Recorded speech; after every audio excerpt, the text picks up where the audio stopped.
Here's something you're probably not going to run into during new construction, where the home is framed, the roof is sheeted, and then after the roof is completed, the roofer comes in and installs the roof. This would apply to people who would be replacing a roof. So removing a roof and replacing it. And the reason why I'm making the video is just to point out that there is a thin layer of sawdust on top of the roofing paper, and that this layer of sawdust can be slippery. And realistically, you know, I used to do things like these. You know, this is how I know. That's how I've actually gathered this information. I'm up on the roof. There's a thin layer of sawdust. I slip. A red flag goes off, a little light in my head. Wait a minute. This isn't good.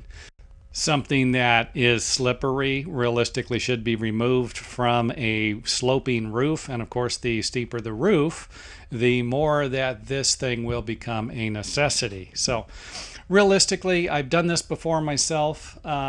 You're replacing termite damaged wood, the dry rotted wood, the roof overhangs, fascia board, you're working up on the roof. All I'm here to say is grab a lawn blower, a garden blower, and blow this stuff off. Get all of the stuff off of a roof that can cause you to slip. And this sawdust is one of those things. And another thing I'd like to point out that could be even worse than this are the granules, the little like sand finish materials on composition shingles.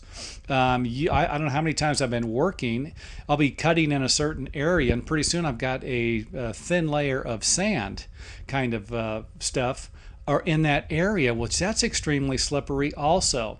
Like I said, a lawn blower, a garden blower, get it up there, blow all this stuff off regularly. I tell you what, when I roofed a house, that was the first thing I brought up there was a lawn blower, and I rarely see other professionals using them. It doesn't make any sense.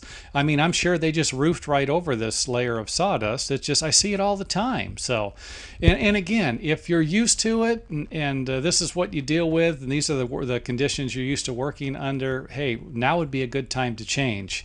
Lawn blowers aren't that expensive, and if it saved one life or saved one person from breaking their leg, it would well be worth it, at least in my opinion.